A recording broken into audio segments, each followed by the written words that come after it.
नमस्कार दोस्तों, जय हिंद, जय भारत। मैं हूं CL Saini, CD RK Saini BEd classes में आप सभी का हार्दिक स्वागत है, अभिनंदन है। दोस्तों, हमारे इस चैनल के माध्यम से आपके बीएड पाठ्यक्रम, आपके डीएड पाठ्यक्रम, आपके बीए बीएड पाठ्यक्रम और बीएससी बीएड पाठ्यक्रम पर जो भी पाठ्यक्रम आधारित टॉपिक है उन पर हम आपसे चर्चा करते हैं। दोस्तों, आज की लाइव क्लास के अंतर्गत हम उद्देश्यों को व्यवहारिक पदों के रूप में लिखना, इस टॉपिक के बारे में हम चर्चा करेंगे। दोस्तों, उद्देश्यों को व्यवहारिक पदों के रूप में लिखने की 4 विधियां हैं। भिन्न भिन्न विद्वानों द्वारा ये उद्देश्यों को व्यवहार रूप में लिखने की विधियां विकसित की है। यहां पर रॉबर्ट मेगर विधि है, RCEM विधि है, रॉबर्ट मिलर विधि है और ग्रोन कुंड विधि है। इन चारों विधियों के बारे में तो हम नेक्स्ट क्लास में अध्ययन करेंगे, लेकिन हम यहां पर आपको बताएंगे कि पाठ योजना निर्माण के समय जो हमारे द्वारा उद्देश्य बनाए जाते हैं, उन उद्देश्यों को व्यवहारिक रूप में क्यों लिखा जाता है, उद्देश्यों को व्यवहारिक रूप में लिखने का क्या आशय है, क्या आवश्यकता है, इन सब के बारे में हम आपसे चर्चा करेंगे। तो दोस्तों, आप सब बने रहें हमारे साथ, हमारे इस चैनल के साथ। और दोस्तों, यदि आप हमारे इस चैनल पर पहली बार आए हैं तो हमारे इस चैनल को सब्सक्राइब करें और पास ही बने बेल आइकन को जरूर दबावें। दोस्तों, यहाँ पर उद्देश्यों को व्यवहारिक रूप में लिखने से तात्पर्य पाठ्य वस्तु छात्रों के सम्मुख स्पष्ट करने हेतु छात्र व्यवहार में होने वाले संभावित अपेक्षित व्यवहारगत परिवर्तनों अर्थात व्यवहार परिवर्तनों को कुछ शब्दों से स्पष्ट करते हुए लिपिबद्ध किया जाता है। उन्हें ही हम क्या कहते हैं, उद्देश्यों को व्यवहार रूप में लिखना कहते हैं। यहां पर दोस्तों, जब हम पाठ योजना का निर्माण करते हैं और वहां पर उद्देश्य, विशिष्टीकरण और अपेक्षित व्यवहारगत परिवर्तन का जो फॉर्मेट बनाते हैं, वहां पर हम उद्देश्यों को अपेक्षित व्यवहारगत परिवर्तन वाले कॉलम में व्यवहारिक रूप में लिखते हैं। तो यहां पर मेरे द्वारा आपको एक उदाहरण के माध्यम से भी बता जाएगा कि किस तरह हम यहां पर उद्देश्यों को व्यवहारिक रूप में लिखते हैं। उद्देश्यों का व्यवहारिक लेखन अपेक्षित व्यवहारगत परिवर्तनों की घोषणा से है कि विशेष प्रकरण को पढ़ने के बाद कोई व्यक्ति या छात्र क्या सोचेगा, कैसा महसूस करेगा, क्या क्रिया करेगा और क्या परिवर्तन होगा। दोस्तों, यहाँ पर मान लीजिए उदाहरण मैं आपको बता दूं, जो हम ज्ञान उद्देश्य लेते हैं, इस ज्ञान उद्देश्य में हम छात्र छात्राओं से अपेक्षित व्यवहारगत परिवर्तन चाहते हैं कि छात्र छात्रा संबंधित प्रकरण के बारे में प्रत्याभिज्ञान कर सकेंगे, प्रत्यास्मरण कर सकेंगे, उस प्रकरण को परिभाषित कर सकेंगे। तो इस तरह यहाँ पर जो उद्देश्य होते हैं, उन उद्देश्यों को व्यवहारिक रूप में लिखा जाता है और छात्र छात्राओं से अपेक्षाएं की जाती है फ्यूचर कलर कि जब इस पाठ योजना का यानी कि इस पाठ्य वस्तु का कक्षा कक्ष में प्रेजेंटेशन करेंगे तो छात्र छात्राओं में ये अपेक्षित व्यवहारगत परिवर्तन होंगे, छात्र क्या करेंगे, क्या क्या अधिगम करेंगे, इन सब के बारे में उद्देश्यों को व्यवहारिक पदों के रूप में लिखा जाता है।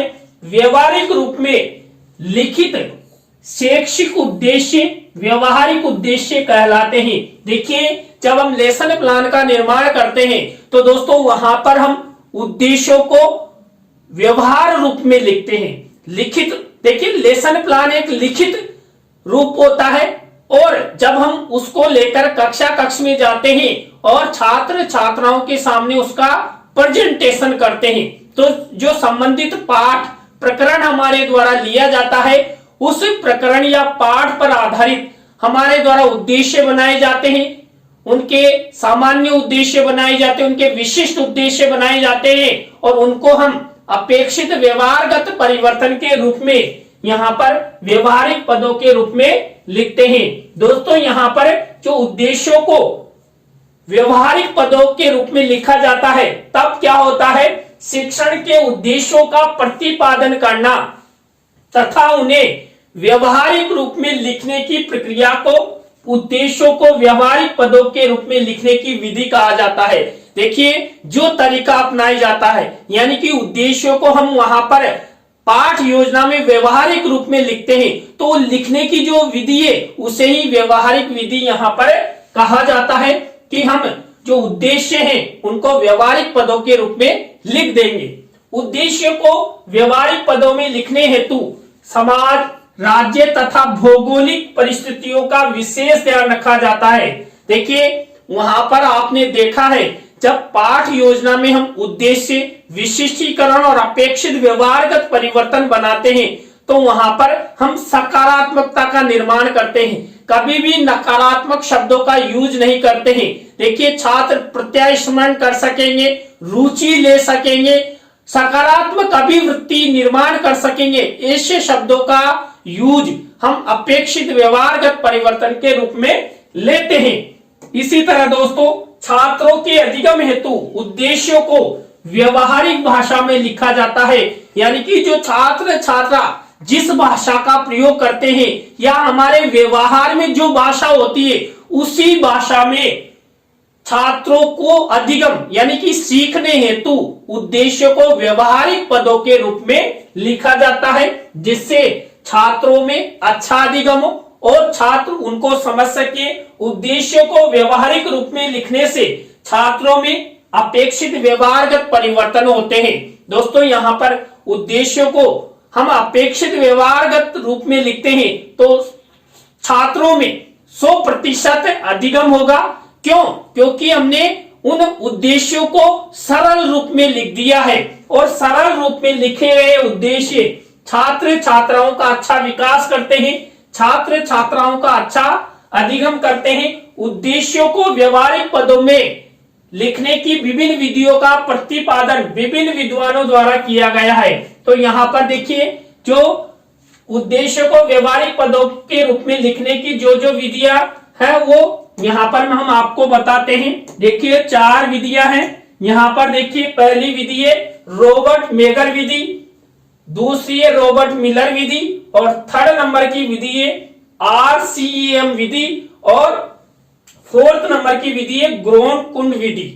देखिए इन विधियों के बारे में हम अलग अलग क्लास में हम आपको बताएंगे कि रॉबर्ट मेगर विधि द्वारा उद्देश्यों का व्यवहारिक पदों के रूप में कैसे लिखा जाता है, रॉबर्ट मिलर विधि में उद्देश्यों को व्यवहारिक पदों के रूप में कैसे लिखा जाता है, कौन कौन से सोपानों का प्रयोग किया जाता है, कौन कौन से उद्देश्यों का प्रयोग करते हुए कौन कौन से ऐसे शब्दों का यूज किया जाता है, इन सब के बारे में। इसी तरह जो RCM विधि है इसमें और ग्रोन कुंड विधि है इसमें हम आपसे चर्चा करेंगे।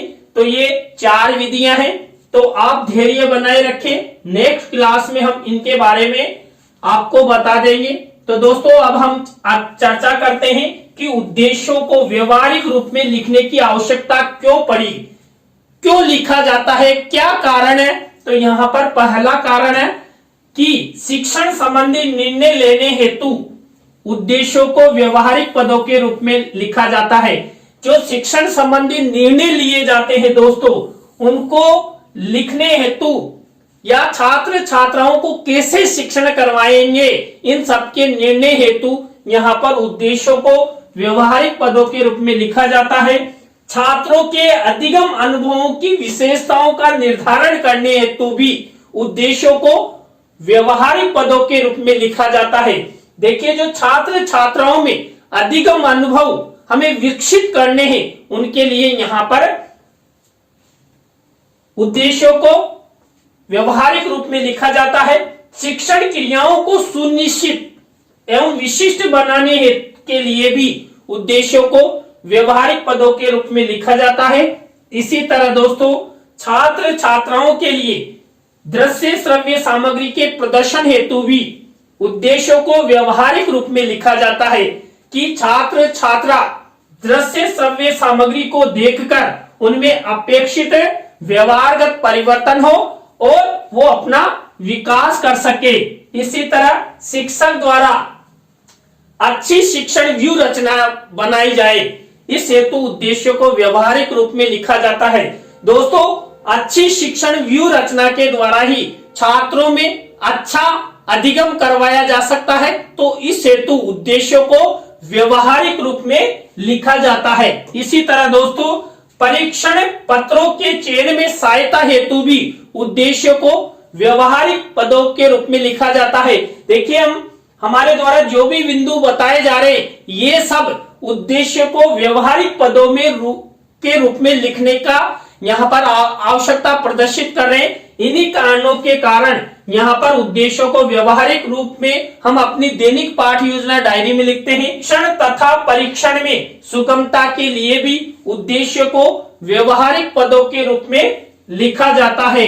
इसी तरह दोस्तों, छात्र छात्राओं के अपेक्षित मापन एवं मूल्यांकन हेतु उद्देश्यों को व्यवहारिक रूप में लिखा जाता है। यदि छात्रों के सामने इस तरह देखिए उद्देश्यों को व्यवहारिक रूप में प्रदर्शित किया जाएगा तो छात्र छात्राओं में अच्छा अधिगम होगा। देखिए दोस्तों, मैंने ये फॉर्मेट बनाया है, ये ना तो कोई मेगर विधि का है ना किसी विधि का है, आपको समझाने के लिए इनका प्रयोग किया है। दोस्तों, जब देखिए हम विज्ञान पाठ योजना का निर्माण करते हैं तो इस तरह हम उद्देश्य, विशिष्टीकरण और अपेक्षित व्यवहारगत परिवर्तन का फॉर्मेट बनाते हैं।